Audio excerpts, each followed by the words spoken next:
빨리 배워 당장의 수익을 기대하기 위해서는 간단하면서도 확률 높은 기법, 그러면서도 검증된 기법을 찾아야 합니다.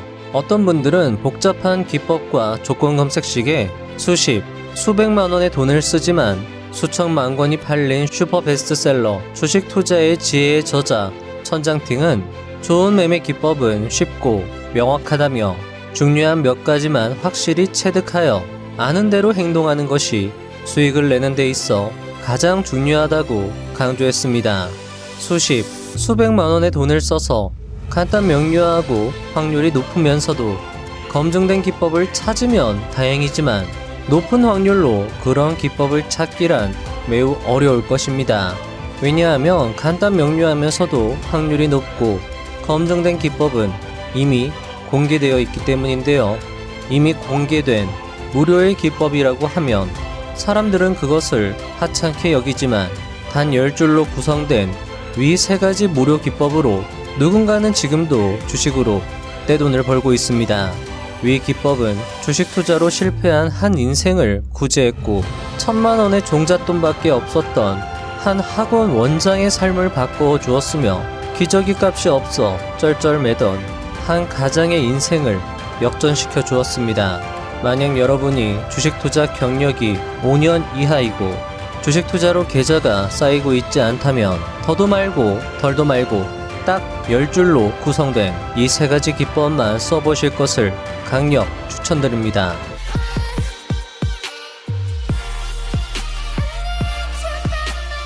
단기 투자를 공부하면서도 이 3명을 모른 채 단타를 공부하고 계시다면 이 3명의 레전드 투자자들의 핵심 기법을 정리한 오늘 영상이 어쩌면 여러분의 계좌를 또는 여러분의 인생을 구제해 줄지도 모르겠습니다.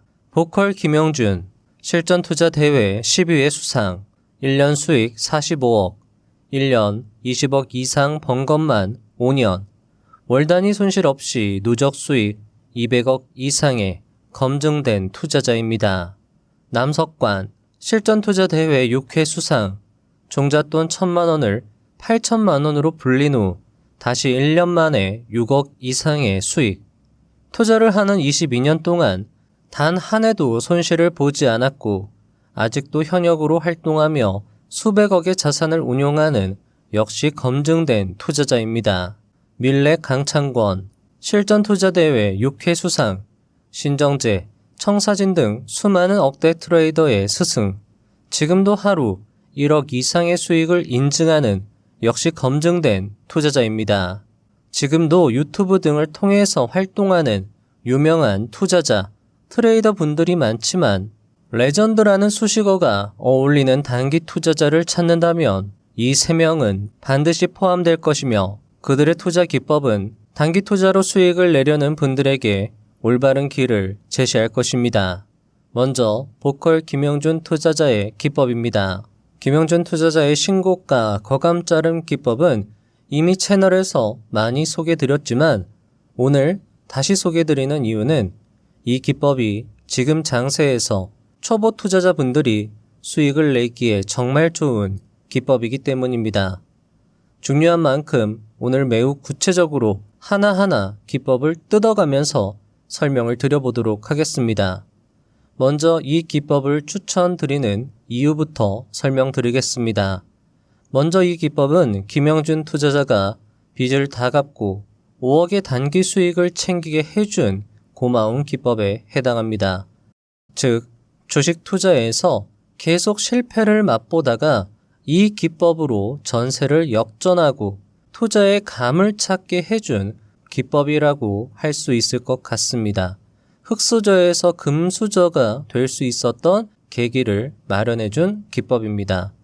따라서 이 기법은 주식 투자를 처음 시작하는 분들이나 경험이 많지 않은 분들이 이런 강세장에서 수익을 내기 위해서 또는 감을 잡기 위해서 안성맞춤인 기법이라고 말씀을 드리고 싶습니다.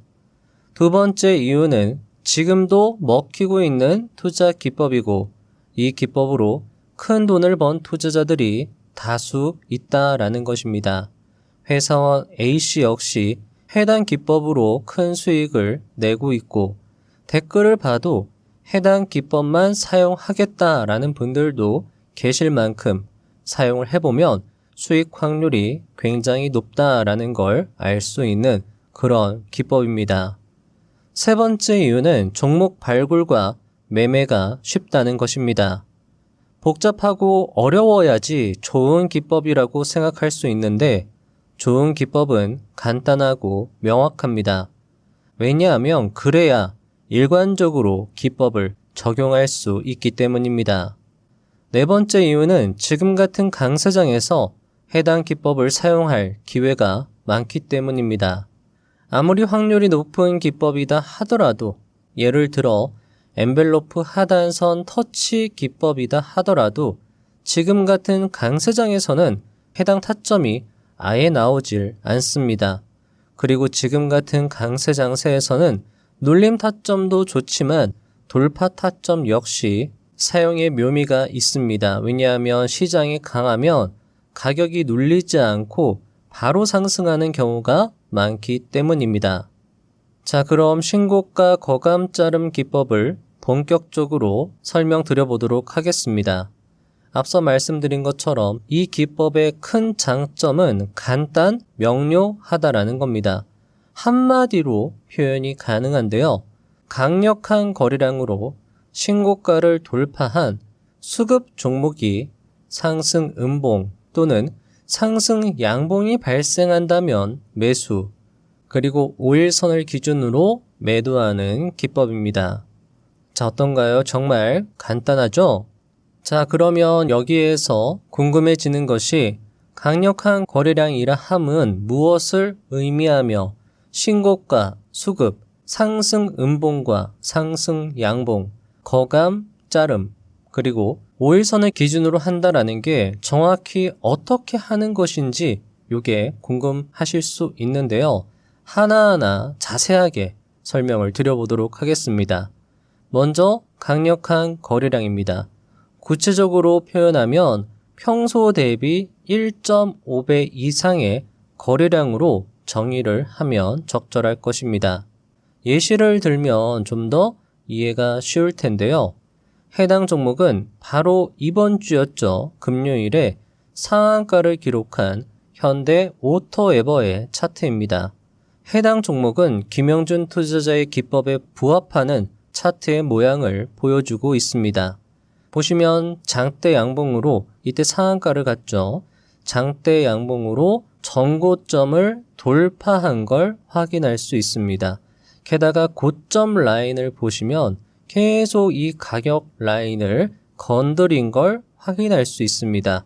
이런 고점을 돌파했다라는 건 기술적으로 큰 의미가 있고 이런 종목이라면 아마 대한민국의 모든 트레이더가 눈여겨보는 종목이라고 할 수 있을 것입니다. 그렇기에 여러분도 이 종목을 가지고 연습을 하셔야 실력을 크게 늘릴 수 있다라는 것인데요. 자, 여기 보시면 이 가격 라인을 돌파할 때의 거래량에 주목을 해주시면 좋겠습니다. 자, 어떠신가요? 누가 봐도 평소 대비해서 거래량이 크게 튀어오른 걸 확인할 수 있습니다. 여기에서 팁을 드리자면 거래량에도 이동평균선이 있습니다. 이 부분을 확대해서 보여드리면요. 거래량도 캔들 차트로 표시가 되고 거래량도 이동평균선이 있다라는 거죠. 5일 평균 거래량, 10일 평균 거래량, 그게 이제 10일 이동평균선이 된다라는 겁니다.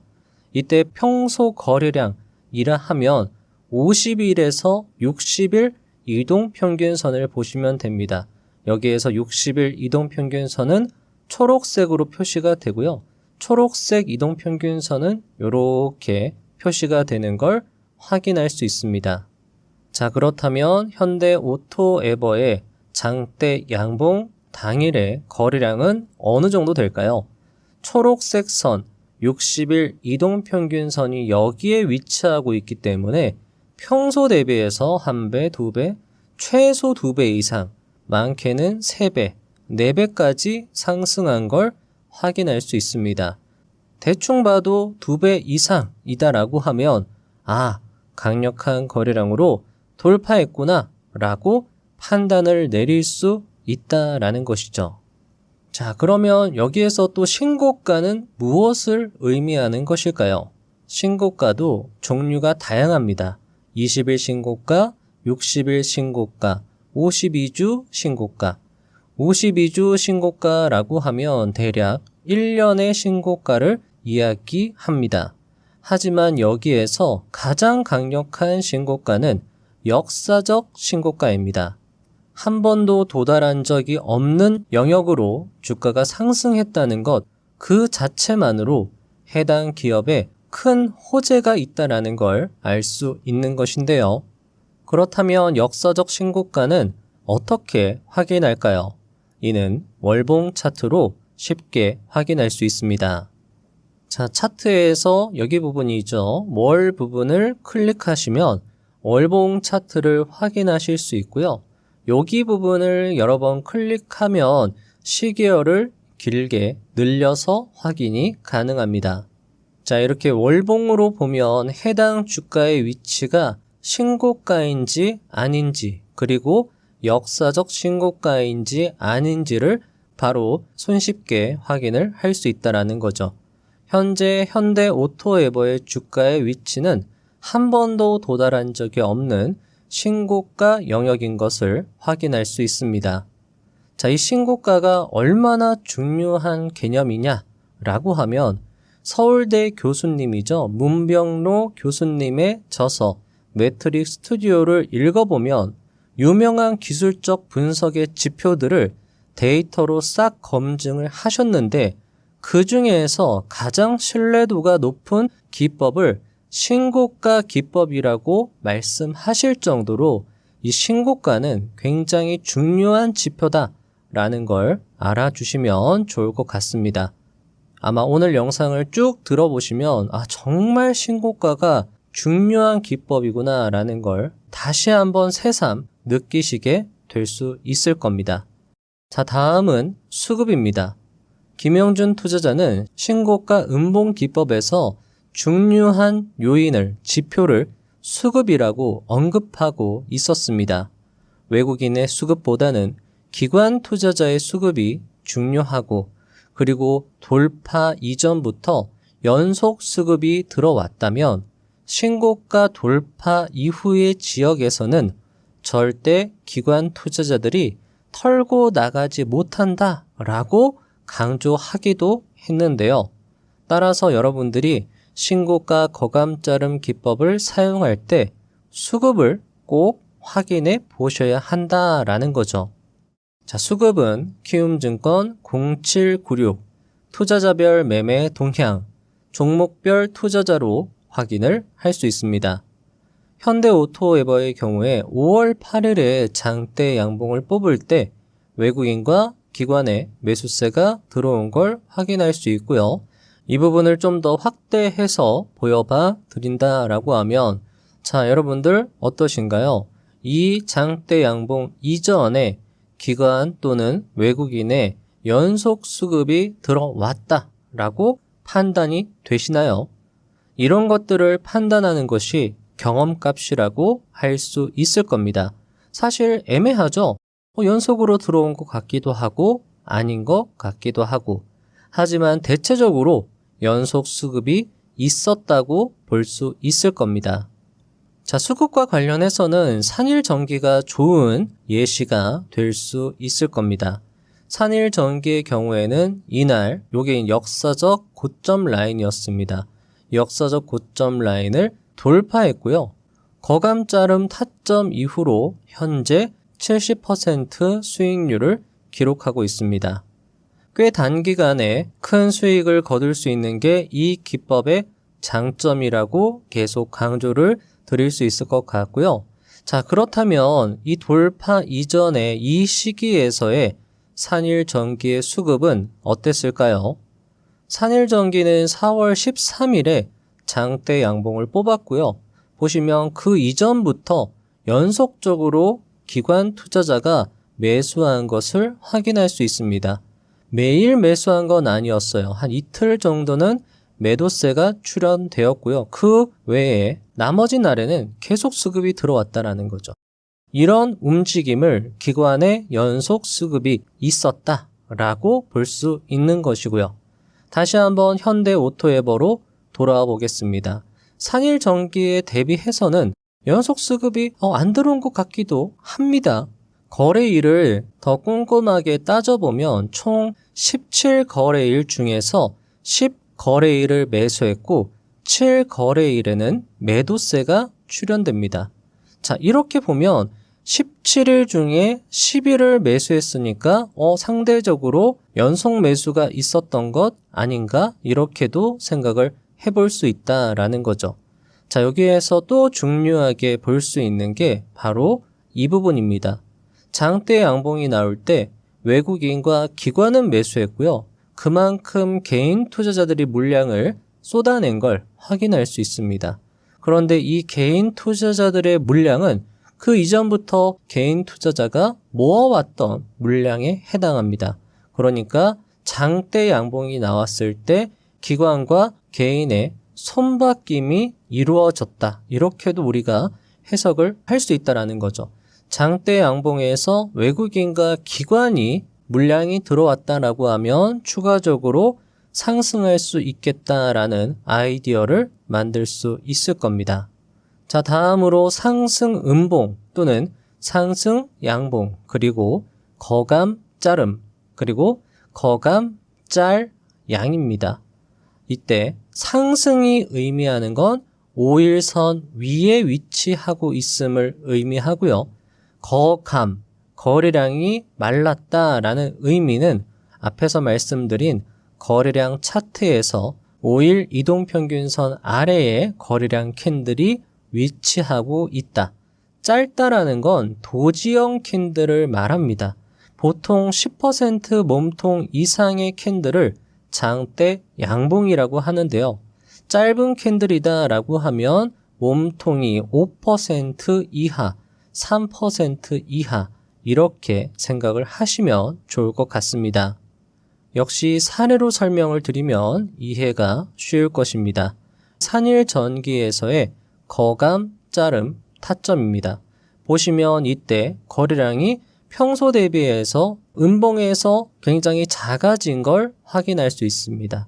이때 모양을 조금 더 확대해서 본다라고 하면 앞에서도 말씀을 드렸지만 거래량 차트에도 이동평균선이 있고요. 여기 보시면 분홍색 선이 5일 이동평균선입니다. 이때도 이동평균선 아래에 캔들이 위치하고 있고 이때에도 이동평균선 아래에 거래량이 위치하고 있습니다. 자, 그러면 이 캔들도 거래량이 마르는 짧은 양봉 캔들이고 이 캔들도 거래량이 마르는 음봉 캔들이고 둘 다 매수할 수 있는 타점인데 왜 굳이 음봉에서 매수할 것을 권하고 있을까요? 거래량이 마르는 짧은 음봉 캔들에서 매수하는 이유는 손익비 때문입니다.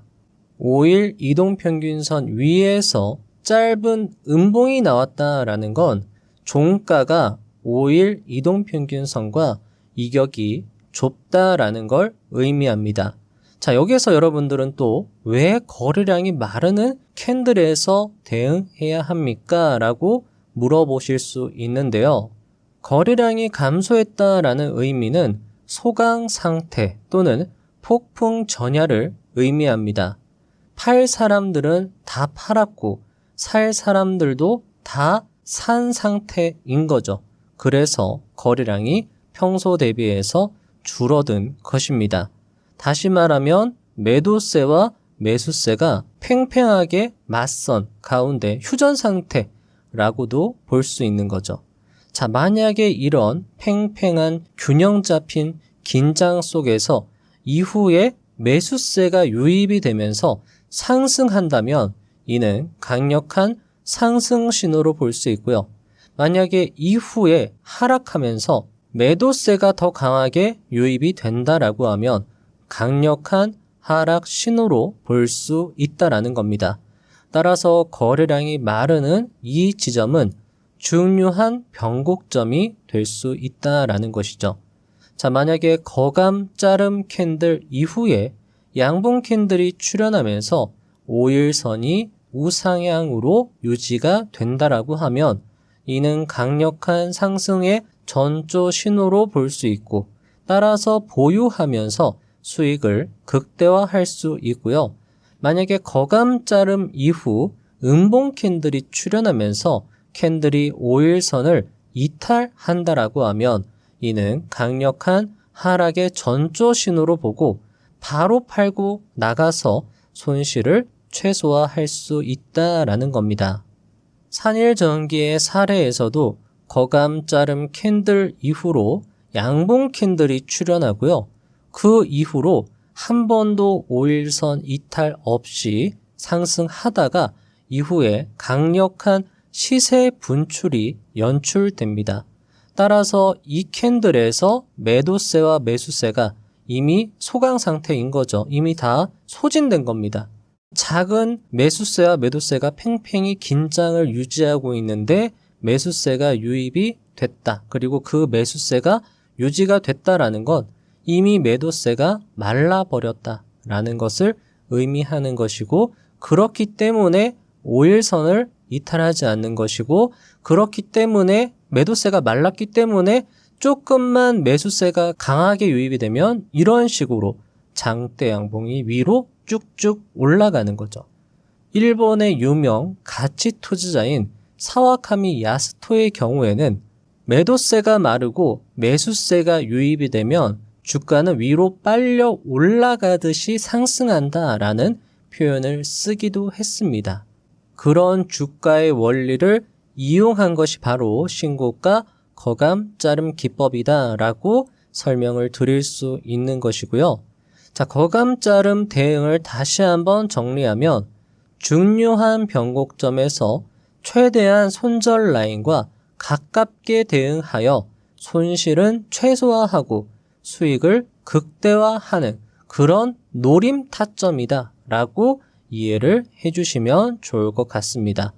자, 그러면 현대 오토에버 같은 경우에는 이미 김영준 투자자의 기법에 어느 정도 부합함으로 거감 자름을 기다리면 된다라는 겁니다.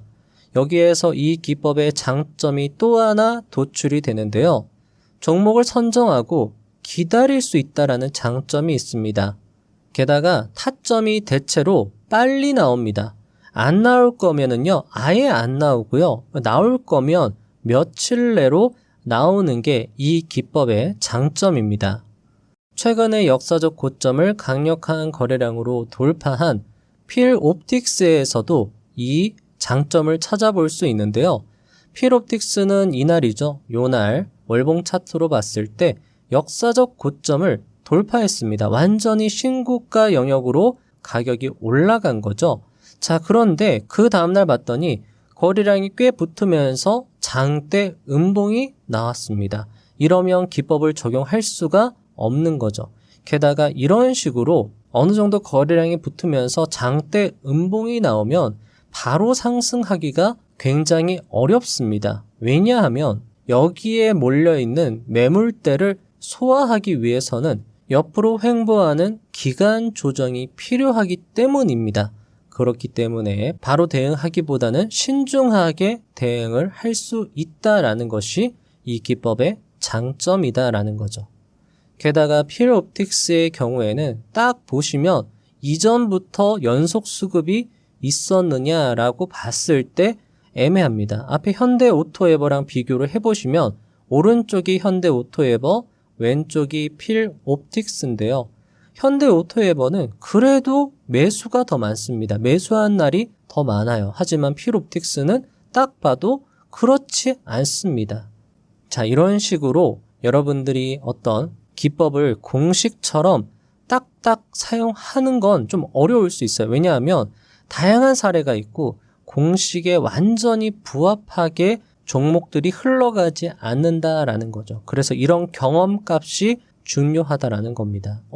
예전에 봤을 때 필옵틱스가 수급이 별로 안 좋았고 그런 경우에는 좀 애매하게 흘러갔는데 현대오토에버는 산일전기보다는 그렇게 좋지는 않지만 필옵틱스보다는 그래도 나쁘지 않고 17거래일 중에 10일은 그래도 매수세가 들어왔으니까 현대오토에버를 한번 대응을 해볼 수 있겠다. 이런 식으로 종합적인 판단이 내려진다라는 거죠.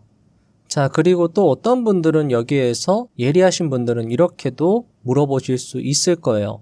거감자름에서 대응을 할 게 아니라 그 다음 양봉 캔들에서 대응하면 더 확실하게 대응하는 것 아닙니까? 라고 물어보실 수도 있어요. 앞에서 말씀드린 것처럼 거감자름 이후에 나오는 양봉 캔들은 상승의 강력한 전조 신호로 볼 수 있기 때문이죠.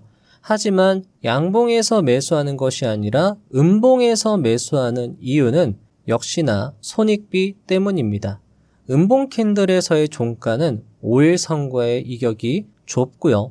양봉 캔들에서의 종가는 5일 선과의 이격이 상대적으로 큽니다. 따라서 만약에 이 기법이 실패했을 때 덜 손실을 볼 수 있는 자리가 바로 음봉 캔들 자리다라는 거죠. 주식 투자는 공격보다도 중요한 것이 방어입니다. 리스크 관리가 중요하다라는 거죠. 그렇기 때문에 아예 음봉에서 대응을 하는 것이 내가 실패했을 때 손실을 줄일 수 있다. 손실을 줄이면 줄일수록 손익비가 커지기 때문에 음봉에서 대응을 하는 것이 적절할 수 있다. 이렇게 말씀을 드릴 수 있는 겁니다. 자, 여기에서 신고가 거감자름 기법에서 가장 많은 실수를 하시는 게 무엇이냐라고 하면 체크해야 할 4가지 포인트 중에서 어느 하나를 놓치는 경우입니다. 돌파만 신경을 쓰다가 강력한 거래량을 체크하지 못한다라던가 신고가만 보고 넘어갔는데 월봉상 신고가인지 체크를 하지 않았다라던가 아니면 수급을 미처 보지 못했다라던가 아니면 거감자름 또는 거래량이 마르는 짧은 양봉 캔들을 기다리지 못하고 성급하게 매수하는 등 이렇게 실수하는 경우가 많은데요. 이 기법을 사용함에 있어서 이 4가지 포인트를 종합적으로 검토하시고요. 모든 포인트에 부합될 때만 대응을 하시면 기법의 확률을 좀 더 높일 수 있다라고 말씀을 드릴 수 있을 것 같습니다. 자, 그러면 다음으로 이제 어디에서 매도하느냐가 관건일 텐데요. DB 하이텍 같은 경우가 전고점을 강력한 거래량으로 돌파했고요. 이때 월봉으로 확인을 해보면 역사적 신고가를 달성한 걸 확인할 수 있습니다. 이 부분을 좀 더 확대해서 보면은요. 거래량이 마르는 짧은 음봉 캔들 출현 이후에 바로 다음날 양봉 캔들이 출현하였습니다. 앞에서 말씀드렸던 것처럼 거감자름 이후 양봉의 출현이 나오면서 5일 이동평균선이 우상향을 유지한다라고 하면 강력한 상승의 전조 신호다라고 말씀드렸고요. 이후로 바로 강력한 급등세를 연출했습니다. 자, 그리고 나서 한 번도 5일선을 이탈하지 않다가 이날 종가가 5일선을 이탈하게 됩니다. 이때 2가지 매도법이 있습니다. 이 캔들이죠. 5일 이동평균선을 이탈한 종가에서 그냥 매도하는 방법이 있고요. 아니면 이 이탈 캔들의 저가에다가 자동 매도를 설정하고 좀 더 수익을 길게 가져가는 전략 2가지가 있습니다.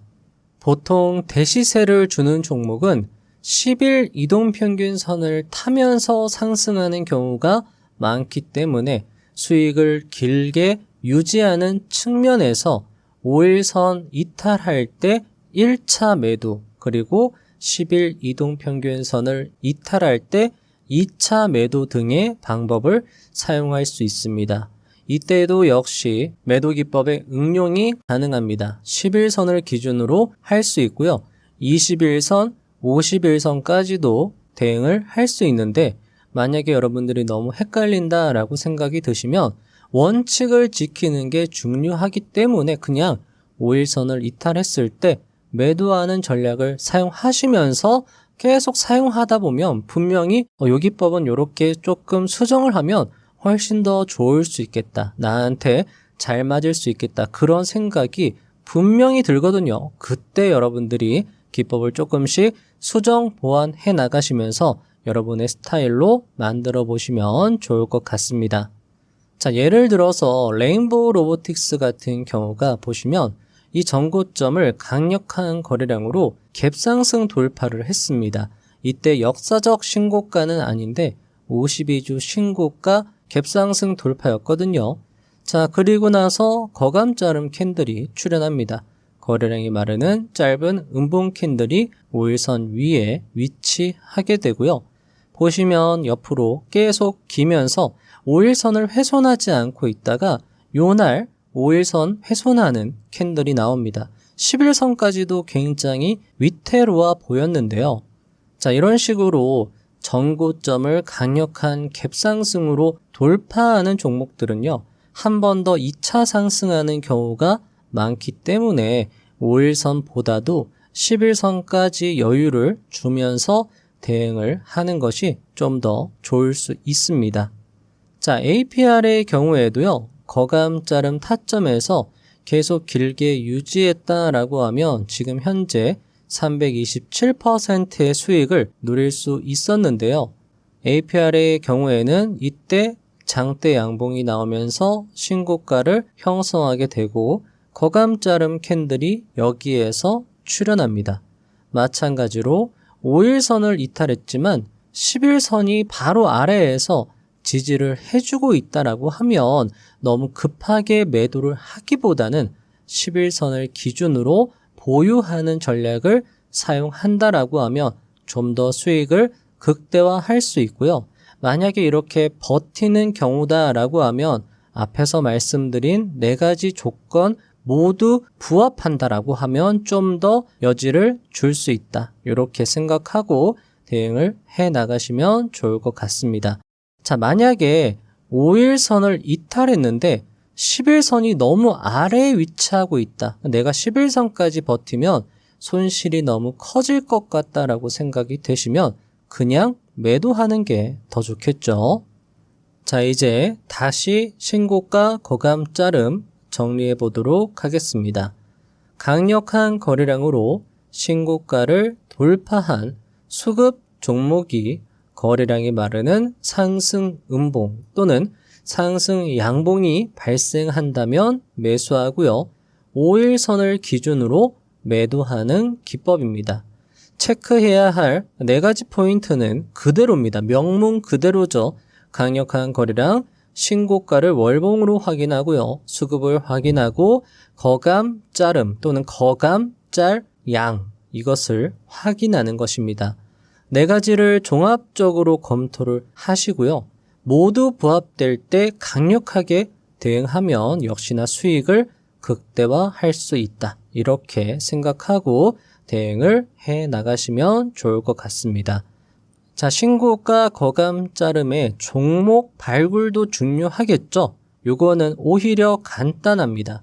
키움증권 0181 등락률 상위창에서 상위 20개 종목 중 거래대금이 큰 종목을 살펴보시거나 아니면 키움증권 0186 거래대금 상위창에서 상위 60개의 종목을 훑어보면서 조건에 맞는 종목을 찾으면 됩니다.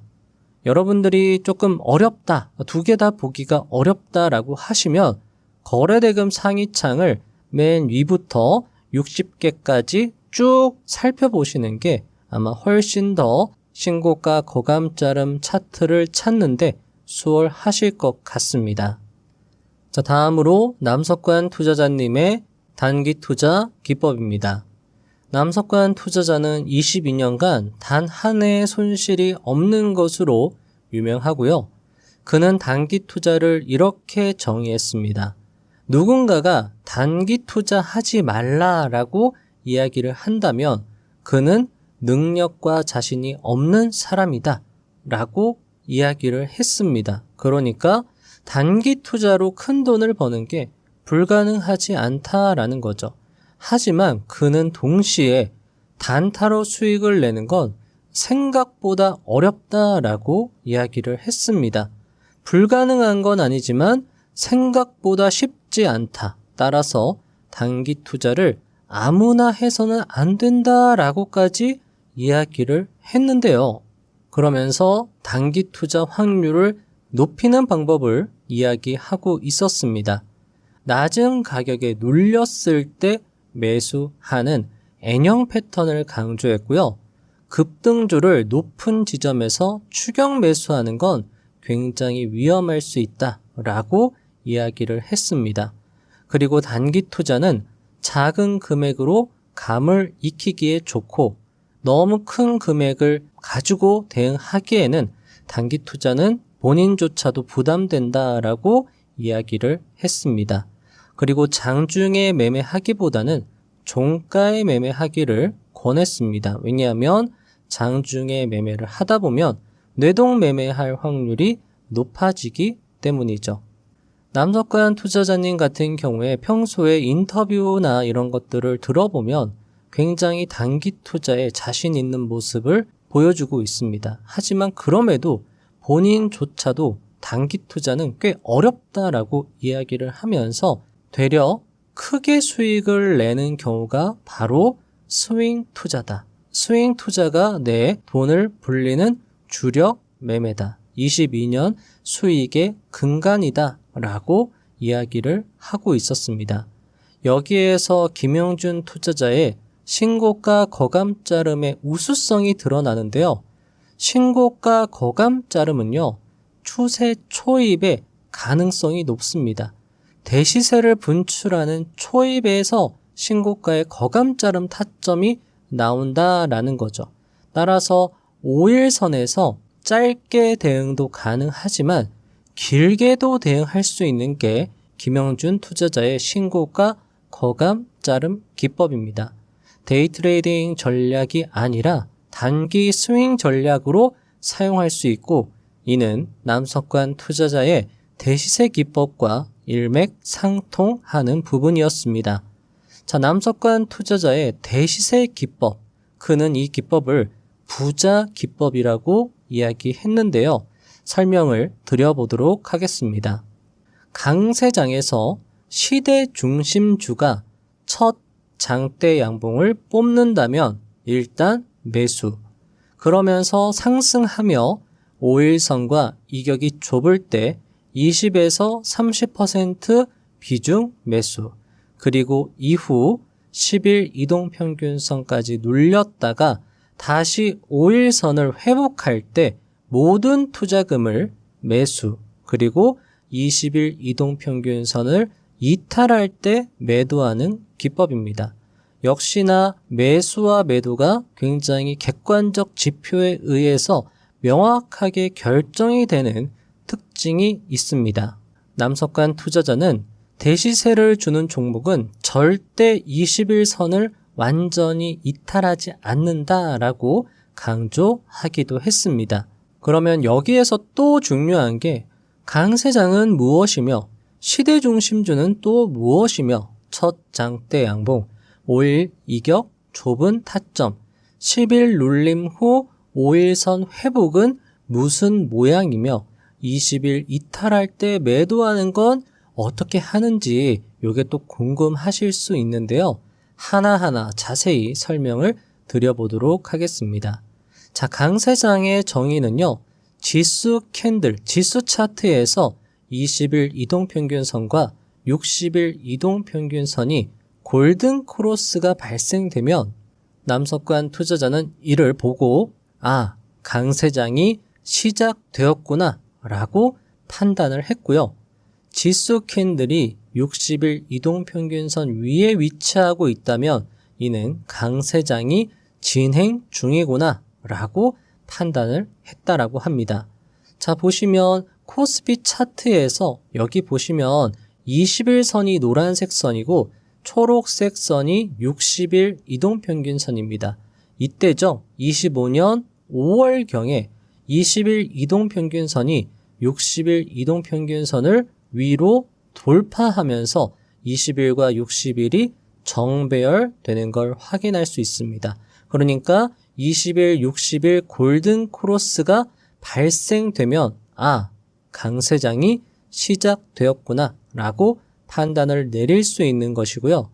25년도 5월 이후로 현재 지수 캔들은 60일 이동평균선 위에 계속 위치하고 있습니다. 그러니까 지금은 계속 강세 장세가 유지가 되고 있다라고 볼 수 있는 거죠. 자, 다음으로 시대 중심주에 대한 정의입니다. 시대 중심주에 대해서 궁금해 하시는 분들이 꽤 계시는데요.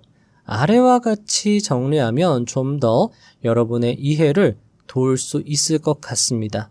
먼저 시대라 함은 글로벌을 의미하고요. 중심이다 라고 하면 선도 섹터 내의 종목이다 라고 생각해 주시면 좋을 것 같습니다. 예시를 들어서 설명드리면 좀 더 나을 것 같은데요.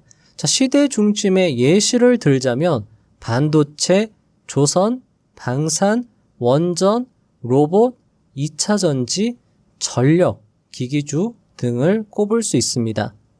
자, 반대로 시대 중심주가 아닌 섹터를 예시로 들어보자면 AI 소프트웨어, 양자보안 섹터, 재건 섹터, 자동차 섹터, 디스플레이 섹터, 스마트폰 섹터, 통신 섹터, 우주항공 섹터도 꼽을 수 있을 것 같습니다. 보통 이런 섹터는 시대 중심으로 분류되는 게 아니라 테마 성격으로 분류되는 경우가 많습니다.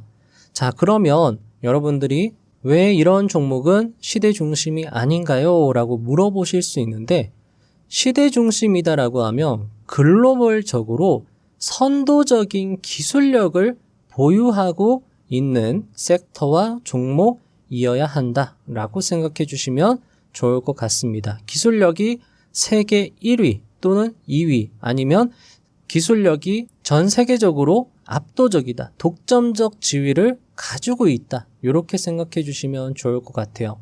자, 그러면 AI를 한번 보도록 하겠습니다. AI는 글로벌 제로는 맞아요. 하지만 우리나라가 선도한다까지는 아닐 겁니다. 여러분들 네이버하고 구글만 비교해봐도 알 수 있죠. 네이버가 굉장히 우리나라에서는 AI 측면에서는 굉장히 앞서가는 국내 기업은 맞지만 전 세계에서 비교해보면 AI 프로그램 기술력, 소프트웨어 기술력은 떨어지는 게 현실이다라는 거죠. 양자 보안도 마찬가지입니다. 글로벌적으로 양자 컴퓨팅, 양자 보안 굉장히 글로벌 핫 이슈죠. 하지만 우리나라 국내 기업이 선도하느냐라는 걸 봤을 때 뒤떨어지는 게 현실입니다. 재건은 어떤가요? 재건은 사실 글로벌 재료가 아니죠. 한 지역에 국한된 재료이고 국내 재건 기업들이 전 세계를 선도하느냐라는 걸 생각했을 때 의문이 들 수 있습니다. 자동차는 어떤가요? 자동차도 글로벌 이슈는 맞지만 자동차 기술력을 현대차가 또는 우리나라 국내 자동차 회사가 선도하는가라는 걸 봤을 땐 조금 애매하다라는 거죠. 테슬라와 현대차만 비교해봐도 쉽게 구분이 가능합니다. 디스플레이는 어떤가요? 스마트폰, 코로나, 통신, 우주항공 다 마찬가지죠. 해외의 글로벌 기업의 기술력이라던가 브랜드 가치 등을 비교해 봤을 때 좀 못 미친다, 압도적이지가 않다라고 생각을 하시면 시대 중심주가 아닐 수 있겠다라고 생각을 하시고, 보통 그런 시대 중심주가 아닌 종목, 아닌 섹터에서는 보통 테마로 흘러가는 경우가 많기 때문에 그런 종목들은 보통 소형주가 테마 성격으로 막 튀어오르는 장세 분위기가 형성된다. 추세적으로 상승하기보다는 마구 튀어오르고 또 갑자기 급락하고 그런 경우가 많다라고 생각을 해주시면 좋을 것 같습니다. 자, 여기에서 약간 불편하신 분들도 있을 거예요. 사실 저도 그렇습니다.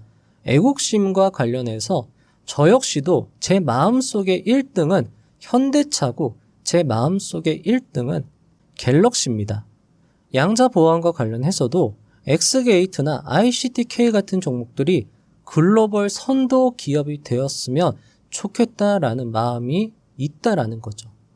하지만 앞에서 말씀드린 것처럼 기술력과 브랜드 가치가 세계 최고인가는 냉정하게 고려를 해볼 필요가 있습니다.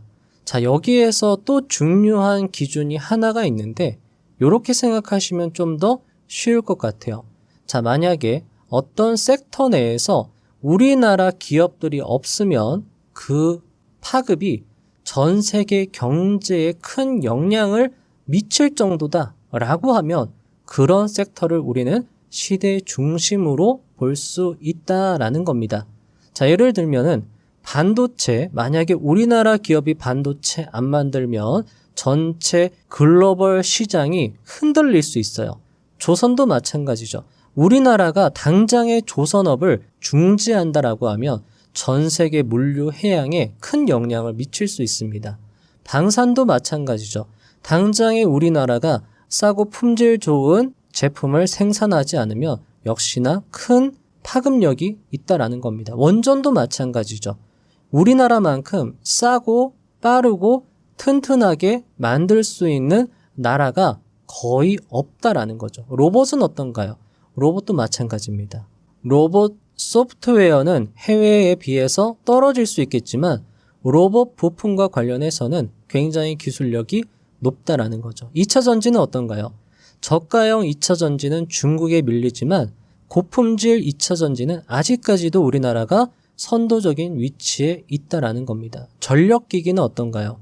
우리나라가 당장 변압기를 만들지 않으면 전 세계 변압기가 부족할 수 있고 변압기가 부족하다라는 건 AI 관련해서 전력이 부족해지는 거고 그러면 벌써 글로벌 성장, 어떤 산업 성장에 있어서 큰 영향이 끼친다라는 거죠. 그럴 정도로 우리나라 산업 또는 기업이 그런 위치에 있다라고 하면 그것을 우리는 시대 중심이다라고 볼 수 있는 거죠.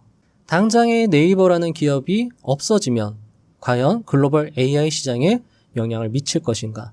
양자부안, 재건, 자동차, 디스플레이, 스마트폰, 코로나, 통신, 우주항공, 우리나라 기업이 있어야 되는가, 없어야 되는가? 요걸 생각해 보시면 조금 더 구분이 쉬울 수 있을 겁니다.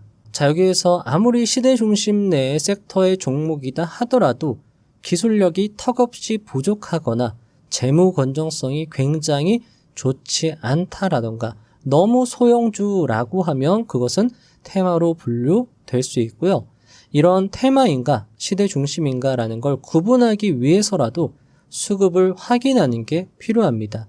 보통 기관과 외국인은 테마주를 적극적으로 매수하지는 않습니다. 시대 중심주를 적극적으로 매수하는 경향이 있기 때문에 수급이 붙느냐 안 붙느냐로도 테마주냐 아니냐를 구분해낼 수 있다라는 겁니다. 자, 다음으로 장대 양봉입니다. 횡보 후 첫 장대 양봉의 의미에서 이 횡보라는 것은요, 옆으로 기는 횡보가 있고 이동평균선을 타면서 조용히 상승하는 횡보가 있습니다. 장대 양봉은 앞에서 말씀드렸던 것처럼 몸통의 길이가 10% 이상. 자, 여기에서 왜 횡보 후 첫 장대 양봉이냐라고 하면 이 자리에서 매수해야지 정배열의 초입 자리를 점할 수 있기 때문입니다. 자, 여기서 또 강조되죠. 5일선과 이격이 좁은 타점이다라고 하면 앞에서 설명드렸던 것처럼 거래량이 마르는 짧은 음봉 캔들, 짧은 양봉 캔들을 꼽을 수 있습니다. 굳이 여기에서는 거래량이 마를 필요는 없을 것 같아요. 짧은 캔들이다라고 하면 5일선과 이격이 좁을 수 있습니다. 자, 여기서 또 5일선 회복하는 타점은 말 그대로죠. 10일선까지 가격이 눌렸다가 다시 5일선 위로 올라타는 양봉 캔들이 매수 타점이다라는 겁니다. 자, 이것도 역시나 차트 자료를 보시면 명확하게 이해가 되실 겁니다. 이 차트는 삼성전기의 차트고요. 보시면 이동평균선을 타면서 조용히 상승을 하다가 이날 거래대금을 동반하면서 10% 이상의 장대 양봉을 뽑아냅니다. 횡보 후 첫 장대 양봉이죠. 게다가 삼성전기가 시대 중심이냐라고 봤을 때 반도체 섹터 내에서 우량한 기술력이 있는 종목이기 때문에 시대 중심주로 볼 수 있고요. 자, 이때가 강세장이냐라고 봤을 때 이 종목이 상승할 당시가 25년도 7월부터였습니다. 앞에서 25년도 5월부터 우리나라가 강세장이었기 때문에 역시나 해당 종목은 강세장세 속에서의 종목으로 볼 수 있습니다. 자, 삼성전기는요, 장대 양봉을 뽑은 그 다음날 다시 양봉 캔들이 나왔습니다. 이때 1차 매수, 비중으로 따지면 20에서 30%의 비중 베팅이 들어갈 수 있습니다. 이 부분에서 여러분들이 생각하실 때 이 캔들이 5일선과 이격이 꽤 벌어진 것 아닌가요? 라고 말씀하실 수 있는데 남석관 투자자님은 첫 장대 양봉이 나오면 빨리 대응할 것을 권하고 있습니다. 그리고 이 매수 타점보다도 이후에 나오는 눌림 이후에 반등이 나오는 타점이 주력 타점이기 때문에 여기에서 부담 없이 매수를 할 수 있고요. 자, 그리고 나서 어디에서 다시 매수를 하느냐? 최초 1차는 여기에서 매수했고요. 바로 좋은 상승세가 나왔습니다. 그러다가 조정이 나왔고요. 이 종목 같은 경우에는 11선과 21선 아래에서 주가가 조정되었지만 계속 21선에서 지지받는 움직임을 확인할 수 있었고요. 보시면 캔들이 5일선을 언제 올라타느냐라는 걸 봤을 때 요날 완전히 양봉 캔들을 뽑아내면서 요날 올라탄 걸 확인할 수 있습니다. 이때 2차 전량 매수가 들어가는 거고요. 그 이전에 캔들의 움직임이 21선을 절대 깨지 않는다라고 하면 이 종목이 대시세를 분출할 수 있는 어떤 그런 힘이 있구나라고 판단을 하고 이런 자리에서 더 강력하게 또는 더 확신 있게 매수 대응을 할 수 있다라는 거죠. 삼성전기의 경우에는 2차 매수 타점 이후로 현재 100% 이상 대시세를 분출하는 걸 확인할 수 있습니다. 다시 강조드리지만 이 기법은 비중을 크게 실을 수 있고 손익비가 매우 우수한 기법입니다. 따라서 처음에 소액으로 검증을 하시다가 경험과 감이 쌓이면 크게 베팅하셔가지고 큰 수익을 노려보시는 것도 좋을 것 같습니다. 자, 여기에서 아마 여러분들은 이 지점에 대해서 궁금해 하실 수 있을 겁니다. 왜냐하면 이 지점에서 굵은색 분홍색 선인 21선을 이탈했기 때문인데요. 자, 저자는 남석관 투자자는 5%를 절대 손절로 잡고 있습니다. 따라서 내가 매수를 했는데 5% 이제 전량 매수까지 들어갔는데 5% 손실이 발생되지 않았다. 발생되지는 않았는데 21선을 종가가 이탈했다라고 하면 바로 매도하는 게 아니라 한 2에서 3일 정도 지켜본 후에 매도하는 게 좋습니다. 왜냐하면 앞에서도 21선을 절대 이탈하지 않았잖아요. 그러면 이 자리에서도 조금 기다려보면 잠깐 이탈했다 하더라도 2에서 3일 만에 바로 회복하는 경우가 상당히 많기 때문입니다. 이 기법은 말씀드렸던 것처럼 조금 손실이 나온다 하더라도 예를 들면 1차 매수 후에 손실이 나온다 하더라도 2차 매수가 있으니까 버틸 수 있고 2차 매수를 해도 조금 손실이 나더라도 5% 손절 그냥 깔끔하게 하는 게 좋습니다. 20선에서 이탈을 할 때 매도하는 것보다 그냥 깔끔하게 5% 손실해서 매도하는 게 좋다라는 거죠. 왜냐하면 이 기법은 한 번 수익이 나면 100%, 50%, 200%까지도 수익이 날 수 있기 때문에 손실에 대해서 너무 걱정하지 않아도 괜찮다. 이렇게 말씀드릴 수 있는 기법에 해당합니다. 자, 다음 차트는요. 현대차의 사례입니다. 현대차 같은 경우에는 보시면 이때 첫 번째 양봉이 나오죠. 횡보하다가 첫 번째 양봉이 나옵니다. 그런데 이 자리에서는 매수를 하지 않을 수 있었고요. 이 자리에서 되려 매수를 할 수 있었습니다. 왜 그럴까요? 자, 이 첫 번째 자리를 확대해서 보면은요. 첫 번째 장대 양봉 이후로 보시면 대량 거래량의 장대 음봉이 나옵니다. 보통 이런 경우에는요. 이 매물대를 소화하기 위해서 기간 조정이 발생될 확률이 높다라고 말씀을 드렸고요. 역시나 기간 조정이 약 한 달간 지속되다가 이때 이 매물대를 강력한 거래량으로 돌파하는 캔들이 나왔습니다. 이때 고가, 종가의 가격이요. 31만 4천 원이었는데요. 이때 월봉 차트로 확인을 해보면 31만 4천 원은 현대차의 역사적 고점을 돌파한 가격입니다. 굉장히 중요한 의미가 있다라고 말씀드렸죠. 역사적 고점을 돌파하는 건 해당 종목에 우리가 알지 못하는 호재가 있다라는 것으로도 볼 수 있습니다. 그러면 이 캔들 다음 날 짧은 양봉 캔들이 나왔고요. 이때 초입에서 상승의 초입에서 20에서 30% 비중으로 1차 매수를 해줍니다. 여기에서 매수해서 손실 나도 괜찮습니다.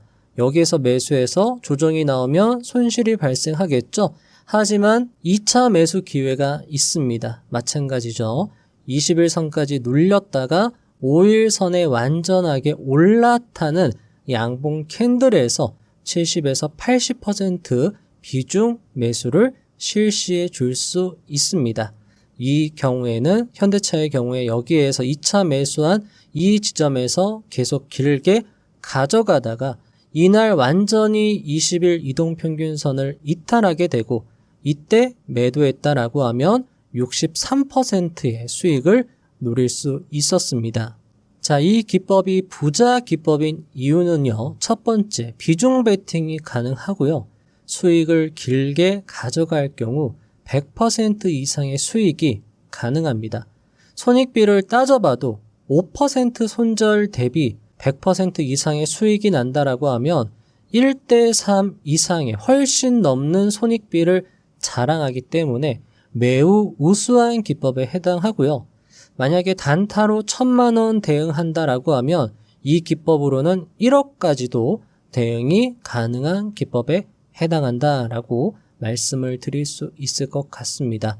남석관 투자자는 이 기법으로 22년간 단 한 해 손실 없이 1,000만 원의 종잣돈으로 수십, 수백억을 벌었고요. 역시나 검증된 기법이기 때문에 게다가 강세장에서 잘 먹히기 때문에 꼭 써보시면 좋겠습니다.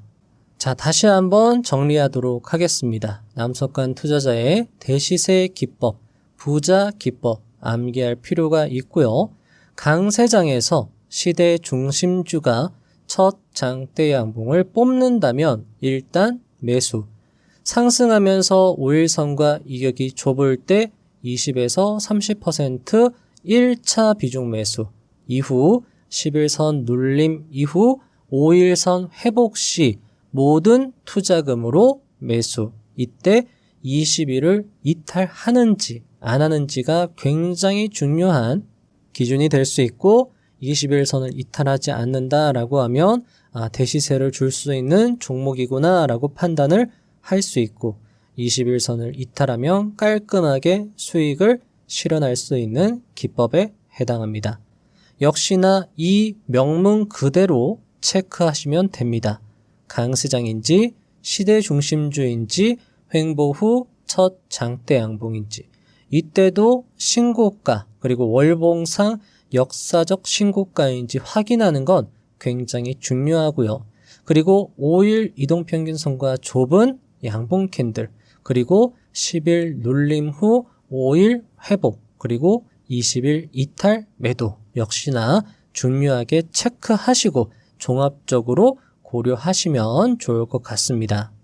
자, 마지막으로 밀레 강창권님의 단기투자 기법입니다.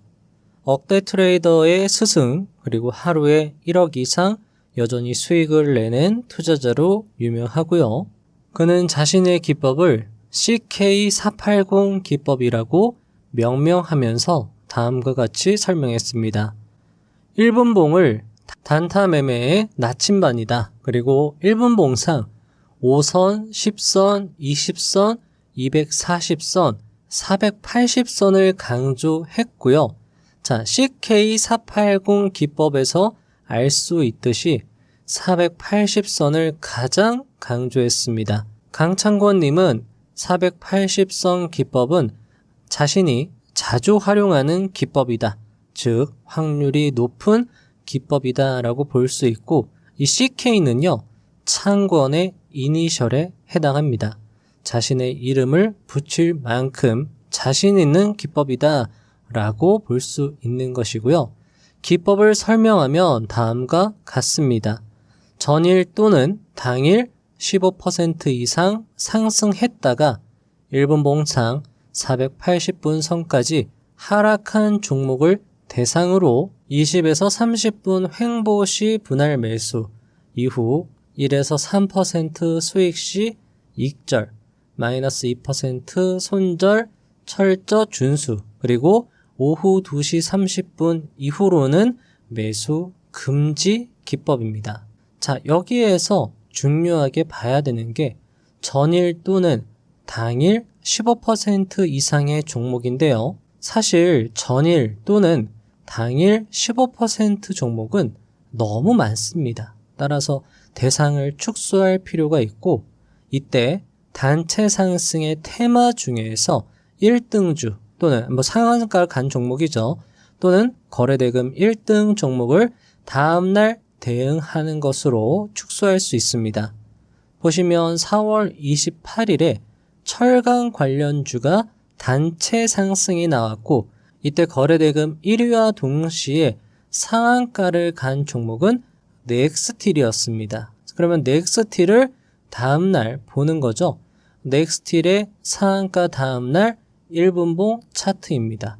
여기서 보시면 이 굵은 빨간색 선이 480분 선이고요. 넥스틸은 장 초반에 급락이 나오면서 480분 선을 터치하고, 그리고 2에서 30분간 횡보하는 걸 확인할 수 있었습니다.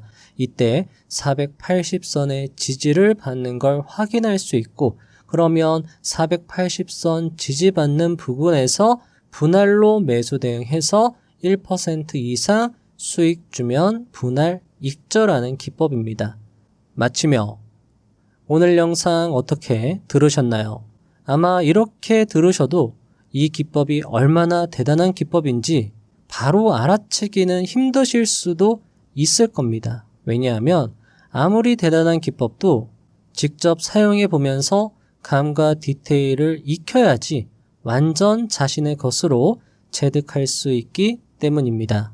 그리고 설사 이 기법이 별로라고 생각이 드셔도요, 결국 이 기법으로 되돌아오실 확률이 높을 수 있습니다. 왜냐하면 이 기법은 단기 투자의 본질, 정수를 담아낸 기법이기 때문입니다.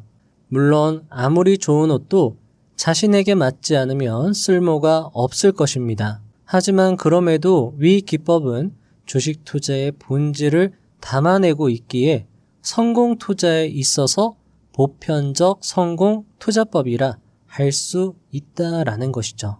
아마 여러 권의 책을 더 읽어보시거나 견문과 경험이 쌓일수록 이 기법이 얼마나 대단한지는 차차 알아가게 되실지도 모르겠습니다. 부디 오늘 영상으로 여러분의 계좌와 삶이 크게 향상되었으면 하는 바람입니다. 그리고 김영준 투자자님은 총 3권의 책을 집필하셨습니다. 실전 투자, 절대 지식, 주식시장의 승부사들, 실전 투자의 비밀이고요. 정말 모두 좋은 책입니다. 남석관 투자자님 역시 3권의 책을 집필하셨습니다. 실전 투자의 정석, 평생 부자로 사는 주식 투자, 손실 없는 투자의 원칙. 강창권 투자자님 역시나 3권을 집필하셨습니다. 주식시장의 승부사들. 요거는 공동 저자로 들어가셨고요. 하루 만에 수익 내는 실전 주식 투자, 그리고 주식 투자 단기 트레이딩의 정석 3권의 책. 자, 각 저자마다 3권의 책을 출간하셨고 한 권 한 권 너무나도 소중한 경험과 기법이 수록이 되어 있기 때문에 꼭 모두 매수하여 보유하신 후 두고두고 읽어보실 것을 적극 추천드립니다. 노숙자, 빚쟁이, 실패자, 겁이 나서 손을 벌벌 떨며 매수 버튼을 눌렀던 투자자, 주식 투자로 잘 되던 사업을 싹 다 말아먹은 남자. 위 스토리는 모두 김영준, 남석관, 강창권 투자자의 과거의 이야기입니다. 그들은 어떻게 지금의 성공 투자자가 되었을까요? 그들은 이렇게 말합니다. 원칙을 지키고부터 계좌가 달라졌다고 말이죠. 그들은 기법은 이미 알고 있었다고 말합니다. 하지만 기법의 원칙을 지키지 못해서 계속 실패했고 원칙을 지키고부터는 계좌가 순식간에 크게 불었다고 말하고 있었습니다. 그리고 그들은 입을 모아 말합니다. 아무리 어렵고 힘들어도 희망을 갖고 포기하지 말라고 말이죠. 오늘은 과거 김작가TV에 출연하신 김영준님의 이야기로 영상을 마무리하려 합니다. 그의 진심 어린 조언 함께 들어보시죠. 돈이 없었을 시절도 이게 있어요. 난 부자가 됐을 때 어떻게 해야지 그런 또 재미도 있어요. 이게 사람이란 건 다 희망을 갖고 살아야지 행복한 거지. 희망을 버리는 순간 그만큼 불행하다고 나는 없다고 생각을 해요. 아무리 돈이 없어도 나도 언젠간 부자가 될 수 있어. 맨날 내 인생은 왜 이렇게 구질구질하지? 이렇게 생각을 하면 안 돼요. 이재용 회장을 비교하면서 그렇게 하면 누군가를 비교한다기보다 자기 혼자 이 생활을 만족하면서 노력을 해야지. 부정적인 왜 나는 이것밖에 안 되지? 난 노력했는데 왜 이것밖에 안 돼? 부정적으로 살면 계속 부정적인 거예요. 노력을 했으면 그만한 대가를 받아야 되긴 맞는데 노력을 해도 안 될 수도 있잖아요. 안 되더라도 더 노력을 해야지. 여러분, 김영준님의 말처럼 희망을 갖고 포기하지 않고 앞으로 계속 나아가시길 바랍니다. 부자의 선 채널은 여러분의 꾸준함 뒤에서 항상 응원드리고 도움드리도록 최선을 다하겠습니다. 다음 영상도 알차게 준비하여 오겠습니다. 감사합니다. 부자가 되는 지름길로 저와 함께 달려가시죠.